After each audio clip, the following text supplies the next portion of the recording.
Thanks a Lot Universe by Chad Lucas. Chapter 23, Perfect Storm. Brian. Richie's voice carried down the hall, growing more heated with every word.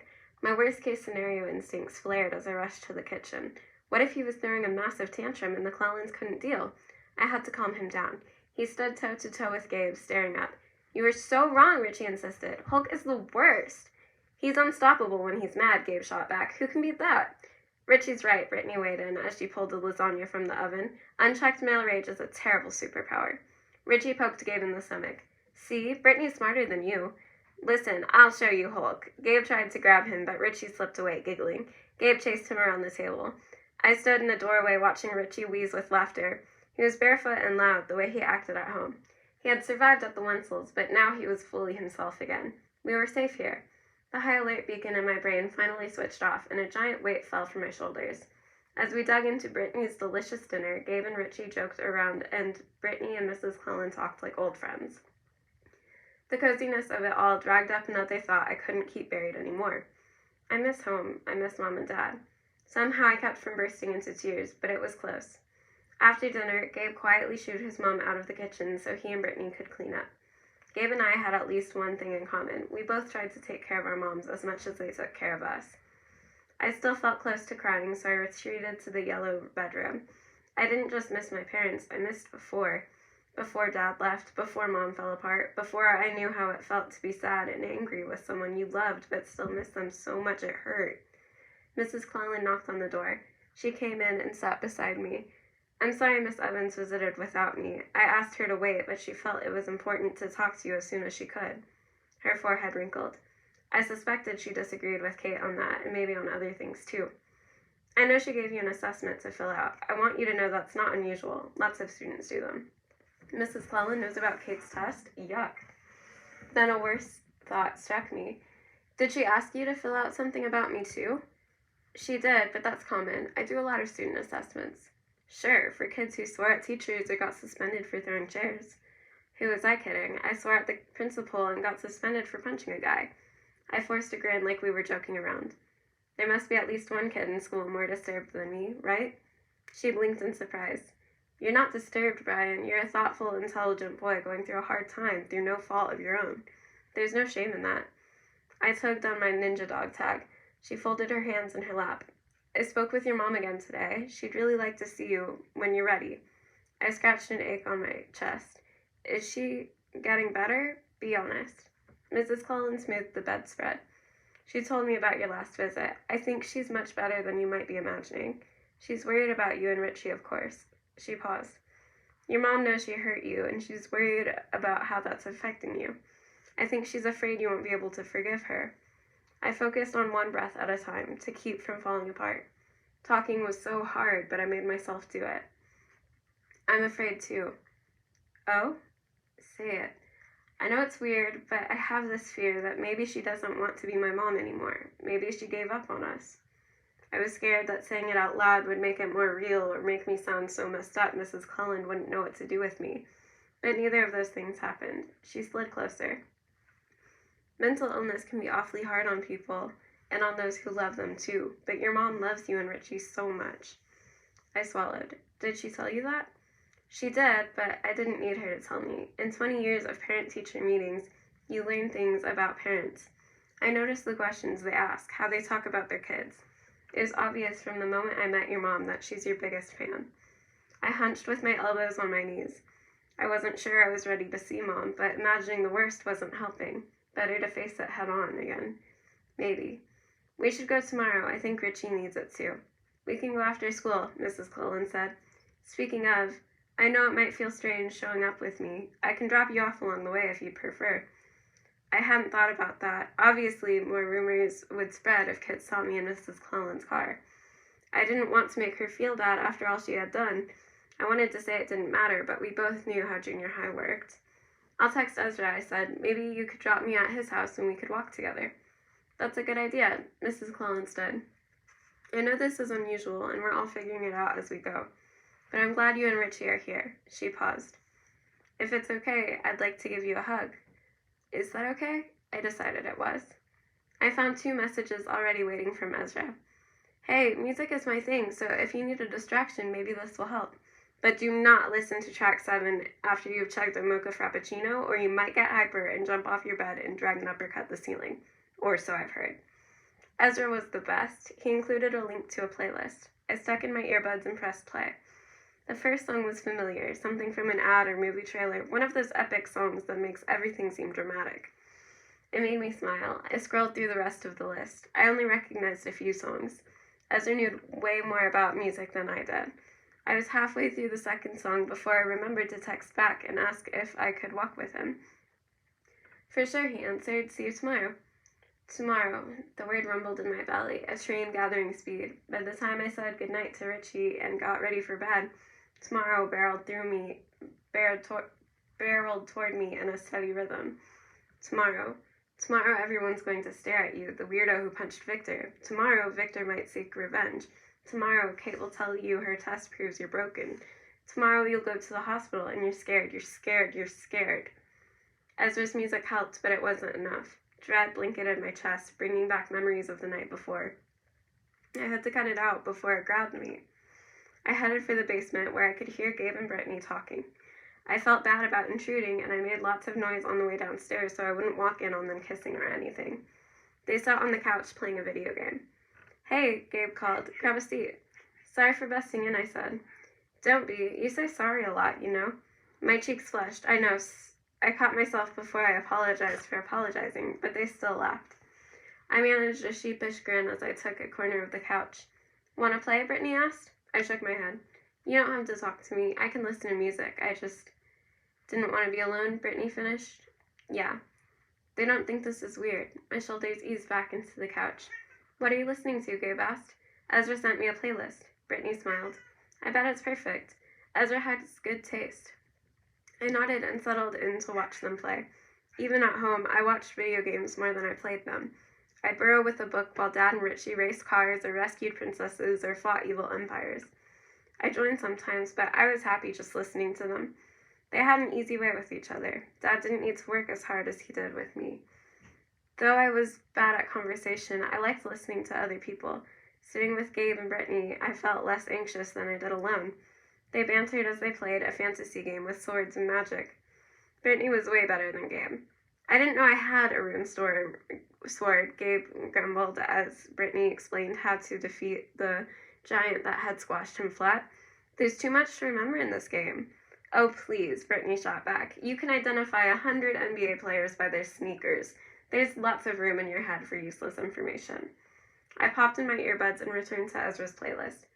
He'd included all kinds of music, hip-hop and big pop songs and loud rockers. As promised, track 7 was a total ripper, a song about turning into a werewolf. Brittany caught me grinning and glanced at my phone. Ugh, I want to keep Ezra. How does a 7th grader have better taste than every boy I know? I'm going to pretend I didn't hear that, Gabe said. I texted Ezra. Brittany is raving about your playlist. I really like it too. Thanks. Oh, good, he answered. I was worried you'd think it was weird, lol. Me. You were right about the wolf song. It's my favorite so far. Ezra. Isn't it amazing? Maybe the best werewolf song ever. Top 3 for sure.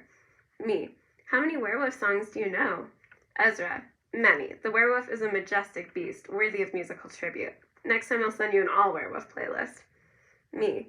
I didn't know you were so into lycanthropy. Ezra. Okay, genius. I had to look up what that means, but in case you heard rumors, I do not transform under a full moon. Well, except that one time, but that was a fluke. I laughed. Ezra was good at making me laugh. I wanted to ask about Ty's party. I still couldn't believe he'd invited me. I wanted to say yes, but I pictured a noisy crowd and I wasn't sure I could handle it. I didn't know how to say that to Ezra, not without sounding pathetic anyway. My chest fluttered again. Every time I felt better for a minute, my brain found something else to be anxious about. I was lost in thought again until Gabe and Brittany stood up. Curfew time, Brittany said. Thanks for dinner, I told her. It was so good, and thanks for letting me hang out. Anytime. She surprised me with a hug. It turned out I didn't mind all these hugs at the Cleland house. I waited downstairs while Gabe walked Brittany out. When he returned, I fidgeted with my dog tag as I forced out my sad little question. Would it bother you if I slept here on the couch? I knew it was silly, but I couldn't face the yellow room right now. Not alone. It turned out I needed Richie all those nights at the Munsels as much as he needed me.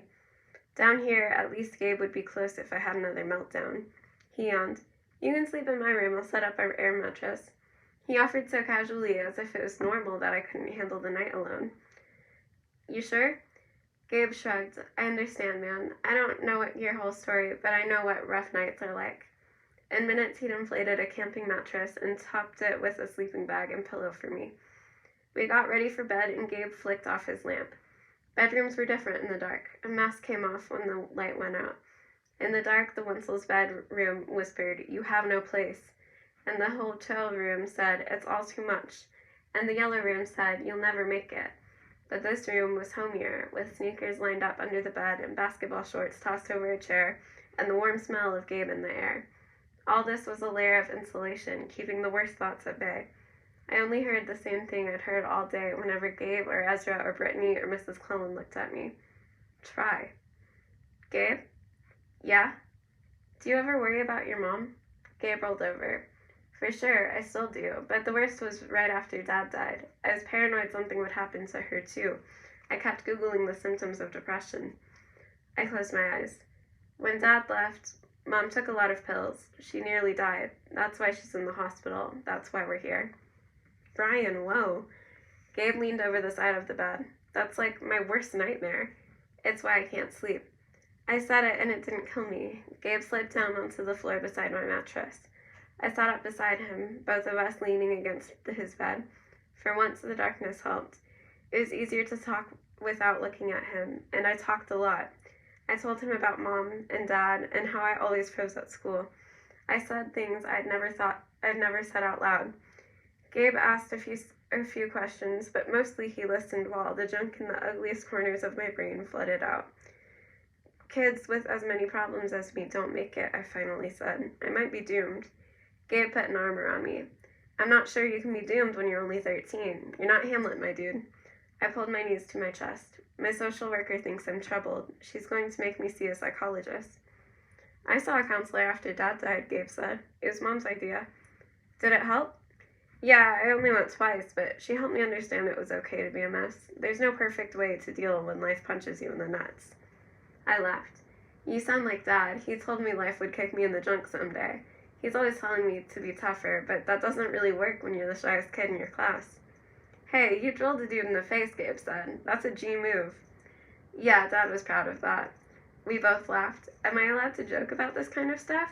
But Gabe was laughing, and it felt good. Eventually, he yawned. My self-consciousness came flooding back. Sorry, it's late. I should shut up now.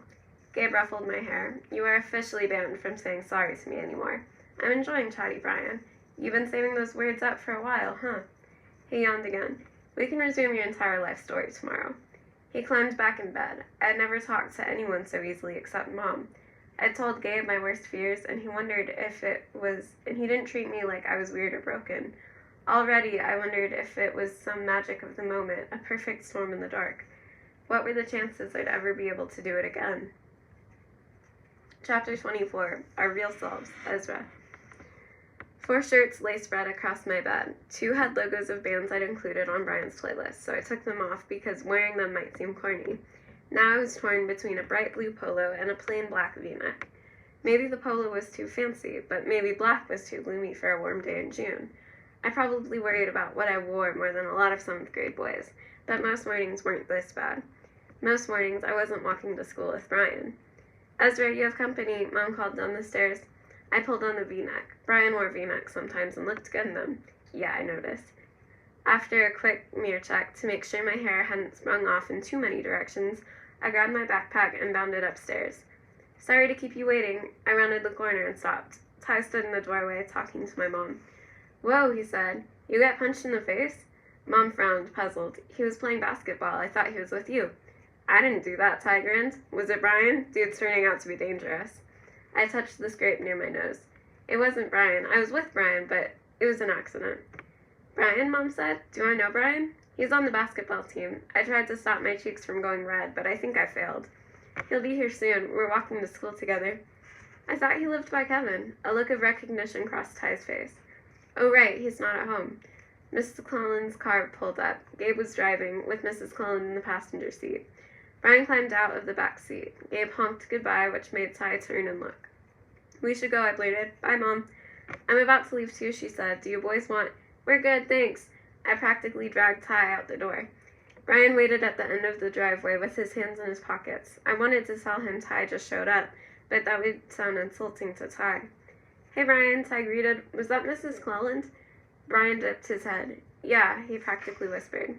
Great. I hope that Brian would be relaxed, like when we were texting about werewolves last night evaporated. This was going to be awkward. We started walking. Did she pick you up from your foster place? Ty asked. Brian's eyes widened. He stared at me hard. I didn't say anything, I blurted. It was Kevin, Richie told his brother. I wondered if Kevin felt a random job 10 blocks away as I threw him under the bus. Brian ducked his head and his hair fell over his face. Actually, I'm staying at her house. Really? Ty bounced on his toes. That must be weird, huh? Gabe's cool anyway. You know Gabe? I asked. Of course. Ty counted connections on his fingers. He's one of the best high school players in the city. I see him at the Y, and we go to the same church. We know a lot of the same people. He nudged me, grinning. You know, the Black network is strong. Ty's ancestors had been in Nova Scotia since the Black Loyalists arrived in the 1780s. He had a history that went deeper than mine as a biracial kid with immigrant parents. Ty never treated me like the difference mattered, though. Do you have a lot of relatives? Brian asked me. I shook my head. Not here. My sisters are in Ontario, and most of my family's in Trinidad. I only see them every year or two. How about you? Brian went quiet. I immediately regretted asking because I guess if you had relatives around, you'd be staying with them and not Mrs. Cleland, Ty said. Brian's shoulders drooped. Ty meant well. He was naturally friendly, but Brian didn't seem in the mood for the full Ty Marsman experience. I had to change the subject. Gabe's the one who elbowed me in the face, I said. Ty winced. Ouch. It looks worse than it is. Not like when you punched Victor, right, Brian? Ty threw a 1-2 combo. I'm dying to know. What made you do it? Brian reddened. Ty, come on, I pleaded. Just curious. Ty hopped ahead and turned so he was facing us, walking backward. Anyway, I don't think he'll bug you again. Victor acts tough, but he's all talk. Ty did most of the talking the rest of the way. When we reached school, he headed for the basketball court. He invited us to join, but Brian hesitated. I'm still suspended. I should go to the office. I'm not sure I'm allowed to have fun. Ty grinned. You're a bad man, B. Did Ezra tell you about my party? You coming? Brian nodded. I guess if I'm still invited. Of course. I have a pool, so bring a swimsuit if you want. Ty dashed off to play ball. Sorry, Ty's basically pure energy, I said. I didn't know he was coming today. It's fine. I like Ty. Brian exhaled. If you want to play ball... Nah, my sports glasses are in my locker, and Mom lectured me about playing without them. I'll walk with you. We shuffled toward the entrance. Brian's shoulders tensed as we passed through the main doors, but I didn't want him to disappear on me yet. I'm glad you're coming to Ty's, I said. We can go together if you want. Wait, did that sound like I was asking to go together? Heat rippled through my body as I backtracked. I mean, he lives a few blocks from me if you want to get dropped off again. Yeah, okay. Brian paused outside the office door. I had to lean in to hear him over the noise of the hall. I want to go, but I don't know, in crowds like here. His eyes started to a group of 8th grade girls walking past. I freeze. I can't help it. I hate it. His face went red as if saying that much in the school hall had taken enormous effort. It's okay, I said. You don't have to talk a lot. He sighed. It's easier around fewer people. I talked to Gabe a lot yesterday. He met my eyes. And I like hanging out with you. A burst of warmth shot through my chest and ran all the way to my fingertips. I wanted to take his hand and lead him somewhere quieter, somewhere we could listen to music and tell each other everything and be our real selves, just Brian and me. I cleared my throat. After Ty's party, you could spend the night at my house if you want. Brian lit up. That would be fun. I'll ask Mrs. Cleland. Cue fireworks and a triumphant orchestra, and Miss Florman stepped out of the office. Well, hello, Brian. Nice of you to join us today. He blushed. Hi. Miss Florman, I said before she could lead him away.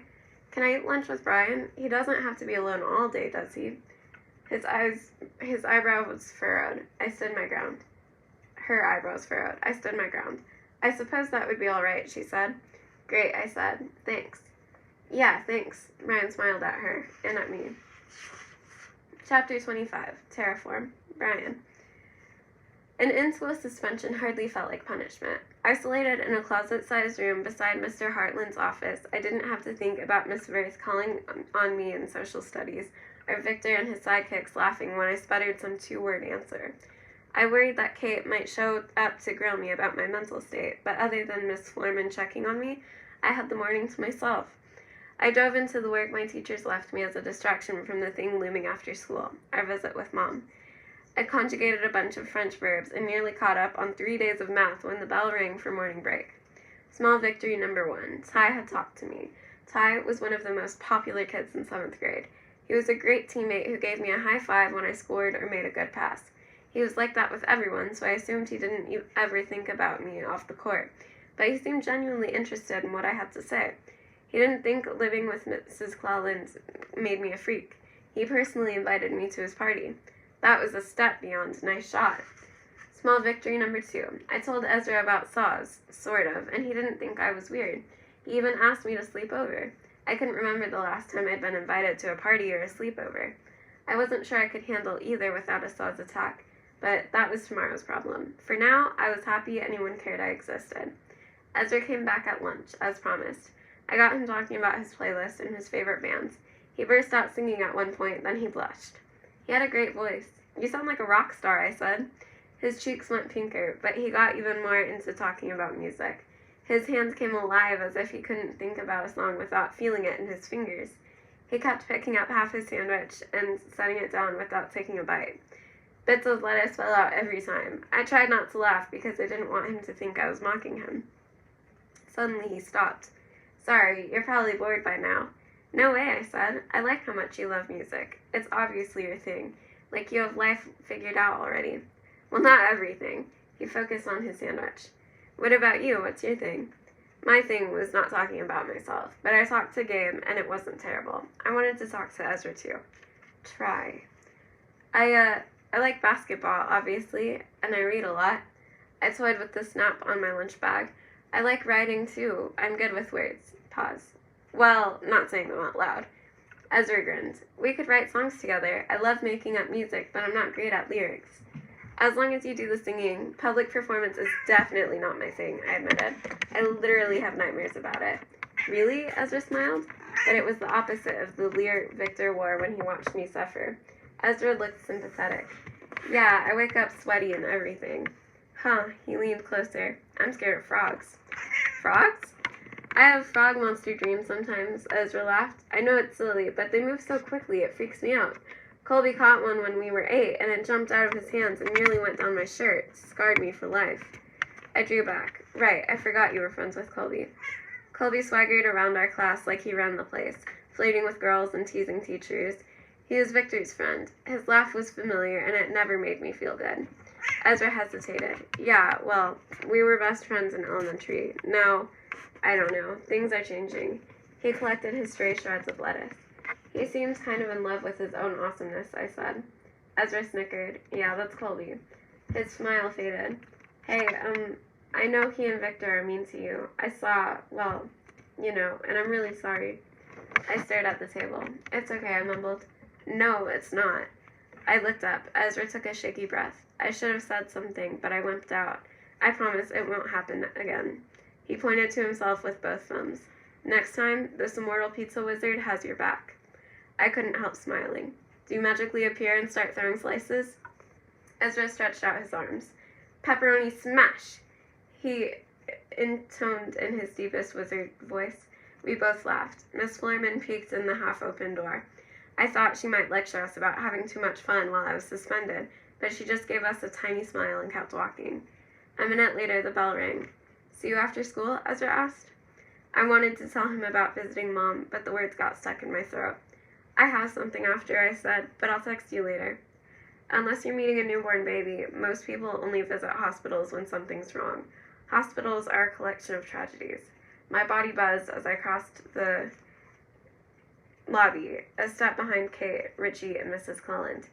Kate insisted on coming, even though I didn't want her involved. Her presence made me feel worse. As the elevator doors closed, an alarm in my brain flashed. Stuck, stuck, stuck, stuck, stuck. The elevator crept upward, and Kate talked and Richie ignored her, and I bit my lip and pleaded with my body not to revolt. But it was too late. Kaboom 2, the sequel. This visit will be a disaster. They'll never let you go home with your mom. She doesn't want to be your mom anymore anyway. Dad ran away for good. Kate's going to separate you and Richie. You'll end up in a group home. Your brain is broken. You're going to have a total, permanent meltdown. My heart went double speed. My stomach churned, and I couldn't breathe. I understood what was happening this time, but that didn't make it less terrifying. When the elevator finally stopped, I pushed out and took 3 steps before my vision narrowed to a starry point. I listed sideways and slumped against the wall. Brian, Mrs. Cullen said, are you all right? I couldn't answer. Sweat gathered on my forehead and under my arms. She rested a hand on my back. Can you move? Do you want to sit down? Let me find a nurse, Kate said. I waved her off and shuffled to a chair in the waiting area. I hunched over my knees, fighting for breath. Richie leaned in beside me. What's happening? What's wrong? I didn't have the wind to reply. I strained to hear Kate and Mrs. Cullen talking. He never mentioned panic attacks, Kate said. He doesn't seem ready for this. That needs to be his choice, Mrs. Cullen said. Give him time. Richie hopped up. We're not leaving until we see Mom. I want to see Mom. Heat rolled upward from my stomach. I was sweating rivers. I was maybe going to barf. I was probably going to barf. I wobbled over to the single bathroom and locked the door. Kate followed me.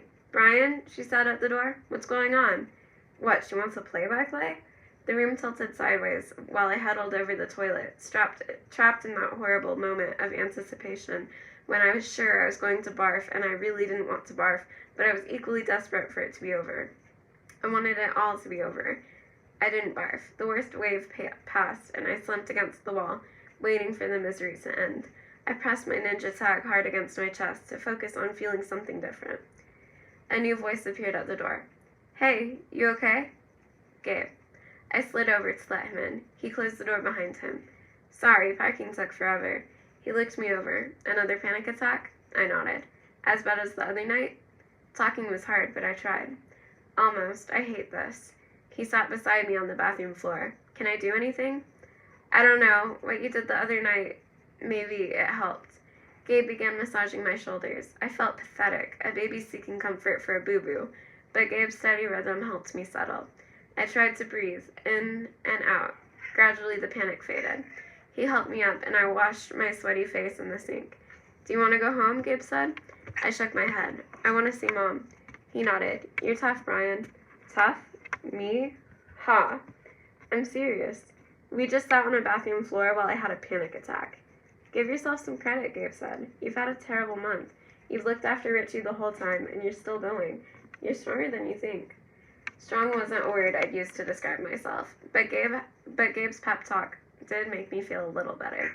He squeezed my shoulders again and unlocked the door. I checked my reflection. I looked as empty as I felt, but I'd stopped sweating, and I didn't puke or faint or cry, so that was a plus. In the aftermath of the attack, I'd gone a little spacey and numb, but maybe that was okay. As I stepped out of the bathroom, I nearly bumped into Richie, who must have been waiting outside the door. I summoned a nod to let him know I was okay. Kate looked relieved too. She probably would have faced a lot of paperwork if I'd blacked out in the bathroom on her watch. I'm ready to see Mom now, I said. She blinked. Are you sure? We could reschedule. I'm sure. Mrs. Cullen and Gabe waited behind. As we followed Kate down the hall, Richie slid his hand in mine. I gave it a squeeze. Kate led us to a small lounge. There was no mechanical bed or beeping machines this time. Just 2 couches and a coffee table.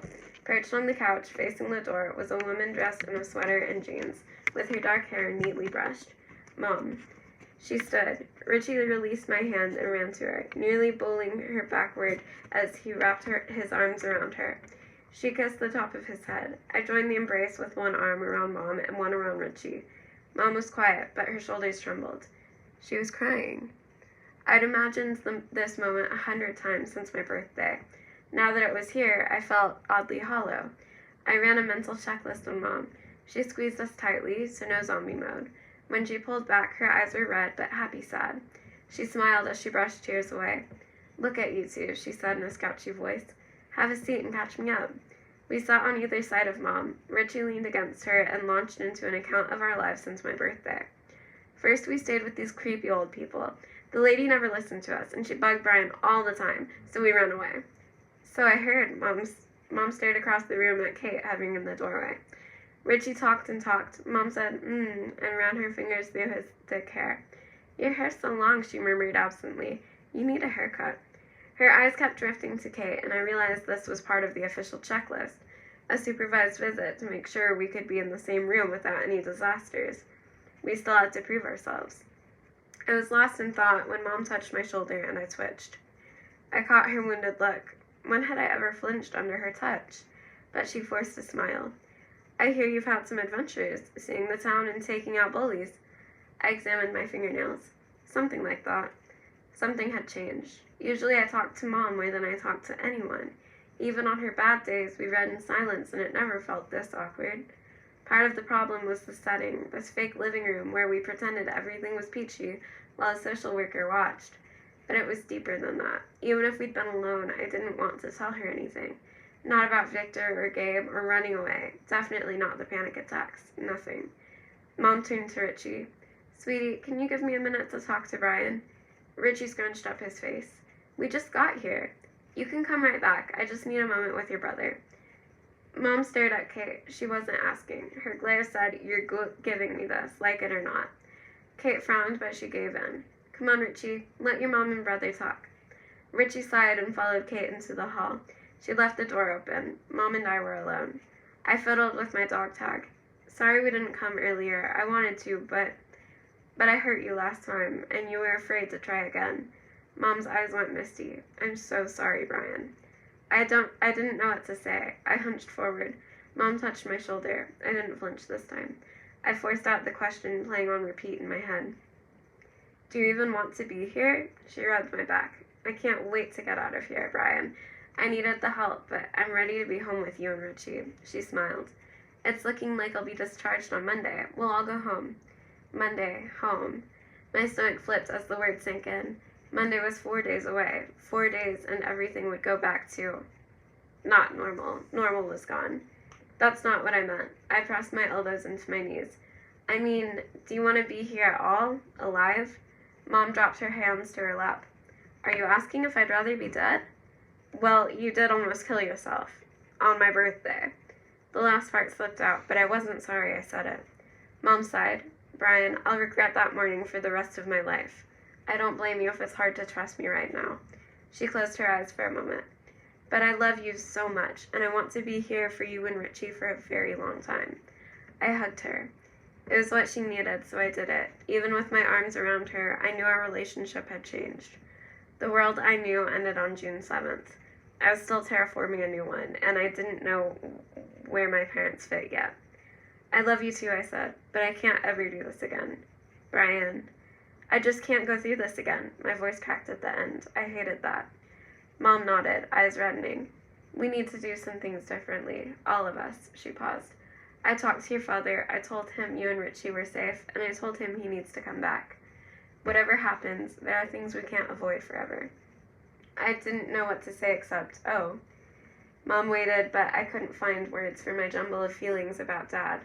I was angry, I missed him, and I was afraid of what might happen to him all at the same time. It was too much to say out loud. She put an arm around me. When Kate and Richie come back, we can talk about what comes next for us. We're going to be okay. Do you believe that? I wanted to believe it, but I still wasn't sure. Richie literally skipped back to the waiting room after our visit. Mom's coming home next week, he yelled to Gabe. The woman at the reception desk looked up, but Richie was so happy she didn't have the heart to shush him. Kate matched my slower pace. How are you? She asked. Probably a lot to process, huh? I didn't answer. She pressed on, her voice softer than usual. I hope it's all right. I waited and let your mom tell you. It felt like the right call. I'm rooting for you, Brian. Keeping families together is always my favorite outcome. This was Kate trying to make peace. I wasn't angry with her anymore, but I couldn't manage more than a tight nod. Even her attempt to boost my spirits pricked a raw spot.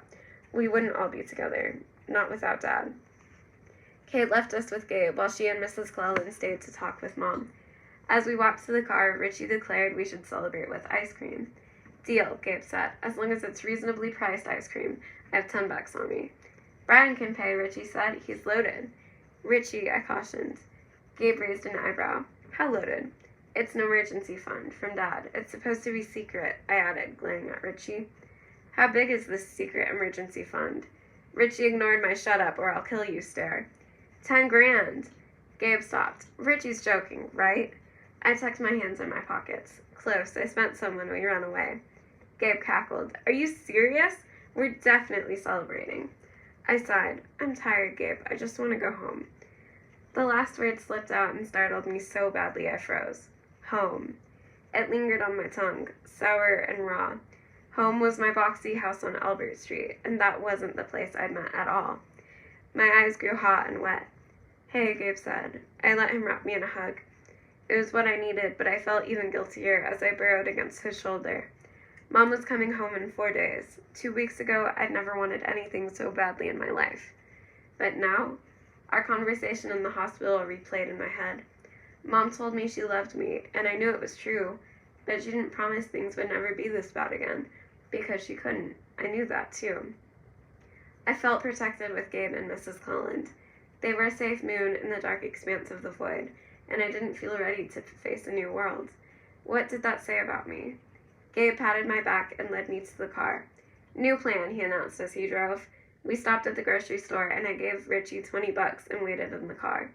A few minutes later, Gabe and Richie returned with peanut butter fudge, crunch ice cream, caramel sauce, marshmallows, Skittles, and M&Ms. We've got all the major candy categories covered, Gabe said. Time to create some art. Not long after we got back to the Cullens, Brittany arrived carrying a black box. Ezra was with her. Gabe texted, Ezra told me. He said we should come over. I looked at Gabe. He shrugged. What's in the box? Richie asked. Brittany is an excellent barber, Gabe said. First Sundays, then haircuts. Nothing lifts your spirit like a fresh cut. Richie groaned. I shouldn't have told you what Mom said. I hate haircuts. Gabe ruffled his hair. I can tell. But Brittany will just freshen you up. She bowed. Satisfaction guaranteed or your money back. I didn't want any of this. I wanted a nap. But Ezra was here, and Gabe pushed a bowl into my hands. I made a sundae minus the marshmallows because cold marshmallows are rubbery and weird. Brittany told Ezra to pick some music. I kind of knew what he would choose. As soon as the song started, Brittany high-fived him, and they bopped around the kitchen, playing air guitar and singing about turning into a werewolf. It's hard to stay mopey when you're eating ice cream and watching people you like play air guitar. Brittany cut Gabe's hair first to prove she could be trusted. She used clippers to trim his edges and touch up his fade. That looks good, Ezra said as he switched spots with Gabe. Brittany buzzed down the sides and back of his head next. I'm not touching the top, she said. Your curls are fantastic. When she finished with Ezra, I pushed Richie toward the stool. He protested and we argued, and Gabe bribed him with more ice cream. And finally he said, fine. But Brittany had to promise not to cut too much. She trimmed just enough that he didn't look like he had been living in a forest anymore. When she held up a mirror, Richie shrugged. It's not bad, he admitted. Then it was my turn. Brittany showed me a picture on her phone. I think this would look great on you. What do you think? I hesitated. It was way shorter than I usually wore my hair. Gabe gave me an encouraging nod. I trusted them both, so I took a deep breath and said okay. Brittany went to work. The warm clippers tickled against my head. An unnerving amount of red hair fluttered onto the cloth around my neck. When she handed me the mirror, I hardly recognized myself. She'd buzzed my sides like Ezra's and Gabe's, cut the back, the top, and slicked it away from my face. The hair I hid behind was gone. Gabe grinned. That's perfect on you. Yeah, you look amazing, Ezra said. He coughed. Your hair, I mean. It's great. I like it. My head feels naked, I said. Brittany brushed loose hairs off my neck. You'll get used to it. It suits you. She and Gabe kicked us out of the kitchen to clean up and start dinner before Mrs. Cullen came home. Richie went downstairs to play PlayStation, and Ezra and I took Gabe's basketball out to the driveway. I beat him in a game of 21. You're cheating, Ezra said. You keep making funny faces to distract me. I brushed out my nose. I can't help it. I have a hair stuck to my face. It keeps tickling me. Ezra took a step closer. Here, do you want me to? Please. Ezra carefully wiped the hair off my nose. He brushed another from my cheek. That feels much better. Thanks. You're welcome, he said, except his voice creaked. His cheeks turned pink. I patted his shoulder in sympathy. Don't you hate when that happens? I made my voice go high and squeaky. Ezra giggled. Let's play one more, he said. No cheating this time. I don't cheat. I'm just good. I picked up the basketball and casually flicked it one-handed at the net. It dropped through with a perfect swish. I couldn't have done that again if I tried. Ezra and I looked at each other and burst out laughing. "Now you're showing off," he said. He shoulder bumped me. I bumped him back. He tried to shove me again, but I dodged and he tripped over my foot. He crashed into me and we fell on the lawn. Ezra reddened. "Sorry, I didn't mean to." I grinned and dug an elbow into his ribs. We were tumbling breathless on the lawn when a shadow fell over us. Mrs. Clellan stood on the walkway. "It constantly amazes me how much boys love wrestling each other," she said. Her eyes widened. "Brian, your hair. Did Brittany do that? It looks very handsome." Thanks." I might have blushed, except I was already pink from play fighting. "Well, don't let me interrupt. I'll call you when dinner's ready." Mrs. Clellan smiled and went inside. I watched her go.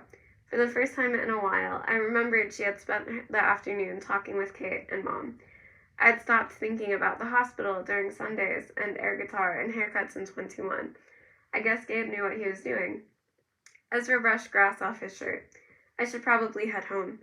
"I'm really glad you came over," I said. "Anytime. This was fun. He trailed off like he'd forgotten what he was going to say. He cleared his throat and straightened his glasses. "I really like your haircut, and you're kind of sneaky strong, you know? You have exceptionally pointy elbows." "Why, thank you. I'm very proud of them." I jabbed him again. He laughed and tackled me.